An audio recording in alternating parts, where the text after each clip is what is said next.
One of the elements that's most overlooked in chipping and pitching is the idea that you must select a landing point for any shot that you play. There's a tendency for players to look at the flag, in other words the end result, rather than focus on a landing spot, and this causes a couple of problems. The tendency is when we focus on the flag stick as we're getting ready to play the shot, we may be making some rehearsal swings, that as we're looking at the flag, a message is sent to the brain that that's the size of shot we're trying to play, and we will tend to make a swing which is a little too big and over pitch the ball. In other words, the ball will first bounce at the point where we wanted it to stop, so the ball will tend to go too far. Worse than this, as a compensation for this, the tendency then is subconsciously we make a swing where the club stops, we decelerate into the ball, and we either thin it over the green or we duff it in front of us. So how can you more confidently chip and pitch the ball closer to the hole?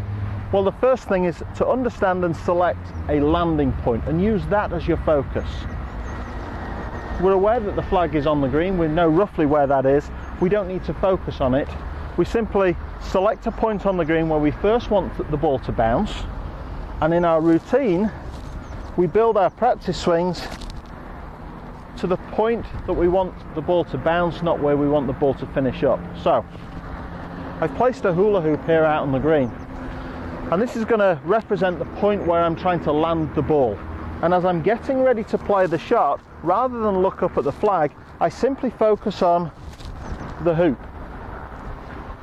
The more I stare at the landing spot, the more I'm programming the brain to make a swing of that size. So we get ready to play the shot, we make a couple of rehearsal swings, and we focus in on the landing spot, not the finishing point. So let's hit one and see how we do.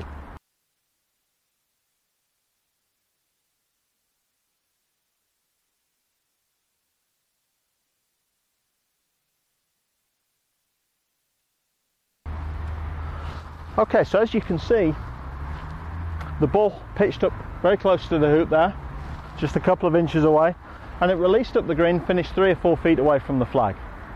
So by correctly selecting a landing point and focusing with my eyes and with the size of my practice swing on the landing point and not the finishing point, I give myself the best opportunity to chip the ball close to the hole and give myself the best opportunity to save shots around the green.